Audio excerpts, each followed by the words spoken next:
Good morning my dear students. അപ്പോൾ നമ്മൾ elasticity of supply ആണ് പഠിച്ചുകൊണ്ടിരുന്നിരുന്നത് അല്ലേ, കഴിഞ്ഞ 2 ക്ലാസ്സുകളിലായിട്ട്. ഇനി measurement of elasticity of supply എങ്ങനെയാണ് ചെയ്യാൻ നോക്കാം. There are 2 methods of measuring price elasticity of supply. They may be briefly discussed as below. നോക്കൂ, ഒരുപാട് 2 മെത്തേഡ്സ് ആണ് പറയുന്നത് ഇലാസ്റ്റിസിറ്റി ഓഫ് സപ്ലൈ മെഷർ ചെയ്യാനുള്ളത്. ഒന്ന് പ്രൊപ്പോർഷനേറ്റ് മെത്തേഡും നെക്സ്റ്റ് പറയുന്നത് പോയിൻ്റ് മെത്തേഡുമാണ്. പ്രൊപ്പോർഷനേറ്റ് മെത്തേഡും പോയിൻ്റ് മെത്തേഡുമാണ് 2 methods of measuring elasticity of supply പറയുന്നത്. അപ്പോൾ അതെങ്ങനെയാണെന്ന് ചെക്ക് ചെയ്യാം. പ്രൊപ്പോർഷനേറ്റ് മെത്തേഡിൽ under this method elasticity of supply is measured by dividing proportionate change in quantity supply by the proportionate change in price.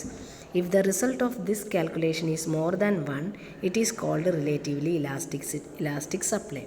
If the result is 1, it is called unitary elasticity. If less than 1, it is known as relatively inelastic supply. Mathematically, it is presented as below. നോക്കുക, and the elasticity of supply is equal to proportionate change in supply divided by proportionate change in price എന്ന് പറയുന്നുണ്ട്. അല്ലെങ്കിൽ or നോക്കൂ, proportionate change in quantity divide by quantity, proportionate change in price divide by price, ഇതിനെ divide ചെയ്ത് കിട്ടുക. അല്ലെങ്കിൽ പിന്നെ എന്ത് ചെയ്യാം, quantity proportionate change in quantity divide by quantity into price divide by proportionate change in price, അങ്ങനെയും നമുക്ക് calculate ചെയ്യാം. അപ്പോൾ അതിൽ പറയുന്നുണ്ട് ഡി ക്യൂ എന്ന് പറഞ്ഞു കഴിഞ്ഞാൽ ചേഞ്ച് ഇൻ സപ്ലൈ ആണ് പറയുന്നത്. അതേപോലെ തന്നെ ക്യൂ എന്ന് പറഞ്ഞിട്ടുണ്ടെങ്കിൽ ഒറിജിനൽ സപ്ലൈ ആണ്. ഡി പി എന്ന് പറഞ്ഞു കഴിഞ്ഞാൽ ചേഞ്ച് ഇൻ സപ്ലൈ ആണ്. പി എന്ന് പറഞ്ഞാൽ ഒറിജിനൽ പ്രൈസ് ആണെന്ന് പറയുന്നുണ്ട്. അപ്പോൾ എത്രയാണോ പ്രൊപ്പോർഷനേറ്റ് ചേഞ്ച് വരുന്നത് അതേ ഡിവൈഡ് ബൈ ചേഞ്ച് വരാത്തത്. ഡിമാൻഡാണെന്ന് വെച്ചാൽ പ്രൊപ്പോർഷനേറ്റ് ചേഞ്ച് ഡിമാൻഡ് മുകളിലിടുക, അടിയിൽ ക്വാണ്ടിറ്റി പ്രൈസ് ഇടുക. ഇവിടെ സപ്ലൈ ആയ കാരണം എന്ത് ചെയ്യാം, proportionate change in quantity divide by supply divide by proportionate change in price എന്നാണ് കാണാനുള്ളൊരു മെത്തേഡ്. പിന്നെ രണ്ടാമത്തെ പറയുന്നത് പോയിൻ്റ് മെത്തേഡാണ്. പോയിൻ്റ് മെത്തേഡിൽ under this method a supply curve is drawn and the elasticity of supply is measured at any point on the curve. For the purpose supply curve is extended to the limit that intersects on x axis at a particular point. If this line passes through the point of origin, it is known as unitary elastic supply. If it intersects OX axis, it is treated relatively less elastic supply. If it intersects OY axis, it is regarded as relatively elastic. There are 3 situations may be illustrated below എന്ന് പറഞ്ഞിട്ടുണ്ട്. നോക്കാം, first സിറ്റുവേഷനിൽ quantity of supply എല്ലാ സിറ്റുവേഷനിലും താഴെ OX ആക്സിസിലാണ് പറഞ്ഞത്, OY ആക്സിസിൽ പ്രൈസുമാണ്. അതിൽ OT എന്നുള്ള പ്രൈസ് ക്വാണ്ടിറ്റി സപ്ലൈ ചെയ്യണതും എന്നും നോക്കാം. അപ്പോൾ അതിൽ ക്വാണ്ടിറ്റി സപ്ലൈഡിൽ പ്രൈസും അതേപോലെ തന്നെ ഈ പറഞ്ഞ ക്വാണ്ടിറ്റി സപ്ലൈ ചെയ്യുന്നത് ഇൻ്റർസെക്റ്റ് ചെയ്യണ പോയിൻ്റാണ് നമ്മൾ ഈ ഇൻ്റർസെക്റ്റിംഗ് പോയിൻ്റ്. അപ്പോൾ ആ മെഷർമെൻറ്റ് അങ്ങനെയാണ് വരുന്നത്. എത്രത്തോളമാണ് വരുന്നത് അത്രയും മെഷറായിരിക്കും അതിൻ്റെ ഒരു ഇലാസ്റ്റിസിറ്റി എന്നാണ് പറയുന്നത്. അപ്പോൾ ഇതിൽ ക്ലിയറാണ് അല്ലേ. അതിൽ പറയുന്നുണ്ട് ഇൻ്റർസെക്റ്റ് ചെയ്യുന്നുണ്ടെങ്കിൽ ഈ ഇൻ്റർസെക്ട്സ് ആക്സിസ് ഇൻ്റർസെക്റ്റ് ചെയ്യുന്നുണ്ടെങ്കിൽ അത് യൂണിറ്ററി ഇലാസ്റ്റിസിറ്റി ആണെന്നും, OX ആക്സിസിലാണെങ്കിൽ അത് റിലേറ്റീവ്ലി ലെസ് ഇലാസ്റ്റിക് സപ്ലൈ ആണെന്നും, ഇഫ് ഇൻ്റർസെക്ട്സ് ഓൺ OY ആക്സിസ് ആണെങ്കിൽ it regarded as relatively elastic ആണെന്നും 3 സിറ്റുവേഷനിലും പറയുന്നുണ്ട്. അപ്പോൾ ഇതാണ് 2 methods of measuring elasticity of supply വരുന്നത്. പിന്നെ പറയുന്നത് factors affecting elasticity of supply, determinants of elasticity of supply ആണ്. എന്തായിരിക്കും സപ്ലൈനെ ബാധിക്കപ്പെടുന്ന ഫാക്ടേഴ്സ് ഏതൊക്കെയായിരിക്കും? കൊമോഡിറ്റി, ഏത് കൊമോഡിറ്റിയാണ് നമ്മൾ സപ്ലൈ ചെയ്യണത് അതിനനുസരിച്ച് നമ്മുടെ സപ്ലൈയിൽ ഈ സപ്ലൈനെ ബാധിക്കാം അല്ലേ.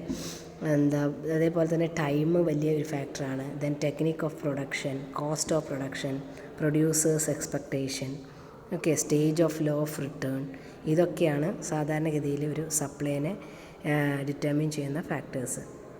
അതിൽ നേച്ചർ ഓഫ് കൊമോഡിറ്റി പറഞ്ഞാൽ എന്താണ്? ഇപ്പോൾ commodity is perishable, the supply will be inelastic. This is because supply cannot be raised or reduced by a rise or fallen in price.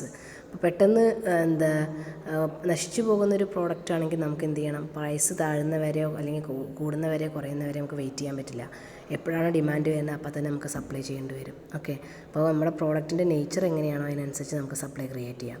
അപ്പോൾ പ്രോഡക്റ്റിൻ്റെ നേച്ചർ സപ്ലൈനെ പ്രതിപാദിപ്പിക്കുന്ന ഒരു സംഭവമാണ്. ദെൻ ടൈം പറഞ്ഞു കഴിഞ്ഞാൽ എന്താണ്, the longer the time period, more elastic will be the supply. The shorter in time, more elastic will be the supply. Supply of a commodity can be raised to or reduced in long run than in short run. അതായത് ഇപ്പോഴും time important ആണ്. പെട്ടെന്ന് ഒരു long ആണെന്ന് വെച്ചാൽ elastic ആയിരിക്കും, ഷോർട്ടാണെന്ന് വെച്ചാൽ inelastic ആയിരിക്കും. പെട്ടെന്ന് തന്നെ നമുക്ക് സപ്ലൈ ചെയ്യേണ്ടി വരും. പിന്നെ technique of production. If complicated production technique are used for the production of commodity, it supply will B inelastic. അപ്പോൾ ഇത് വളരെ കോംപ്ലിക്കേറ്റഡ് ആയിട്ടുള്ളൊരു പ്രൊഡക്ഷൻ മെത്തേഡാണെന്ന് വെച്ചാൽ അത് സപ്ലൈ വല്ലാണ്ട് നമുക്കതിനെ ഫ്ലക്ച്വേറ്റ് ചെയ്യാൻ പറ്റില്ല. ഓക്കെ, പെട്ടെന്ന് തന്നെ പ്രൊഡക്ഷൻ ഈ പറഞ്ഞ പോലെ സെയിൽസ് നടത്തേണ്ടി വരും. Then cost of production. If the per unit cost of production increases at a faster rate than rise in price, the supply will be inelastic. On the other hand, if per unit cost of commodity increases very slow in response to a price rise, supply will be elastic. അപ്പോൾ പ്രൈസിനെ കാത്തു നിൽക്കുന്നത് പറയുമ്പോൾ elastic ആണ് അല്ലേ.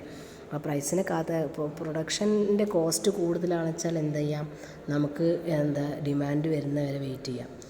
ചെറിയ കോസ്റ്റൊക്കെ ആണെന്ന് വെച്ചാൽ നമുക്ക് എപ്പോൾ വേണമെച്ചാലും എന്ത് ചെയ്യാം, വിറ്റ് അത് റിട്ടേൺ ആക്കാം. കാരണം ചെറിയൊരു എമൗണ്ടാണ്. ഇനി ഒരു റൈസ് ഇൻ പ്രൈസിനോ പ്രൈസ് ഫ്ലക്ച്വേഷനോ നമുക്ക് വെയിറ്റ് ചെയ്യേണ്ട യാതൊരു ആവശ്യമില്ല.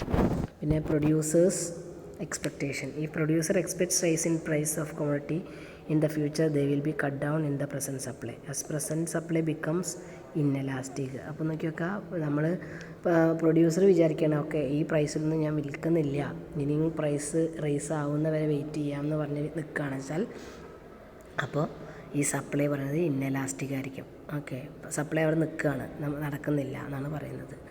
പിന്നെ പറയുന്നത് എന്താണ് പറഞ്ഞത്, stage of law of return. The law of diminishing return is applicable as industry, it supply will B inelastic. If the law of cost return applied and industry, it supply will B unitary elastic.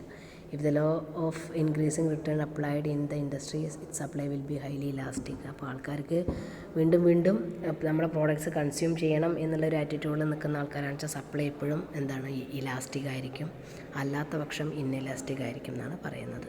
Okay, അപ്പോൾ ഇന്നത്തെ ക്ലാസ്സിനുള്ള നിങ്ങളുടെ homework എന്ന് പറയുന്നത് ഇതിൽ first ഒരു 17 questions ക്ലിയറാണ്, review questions.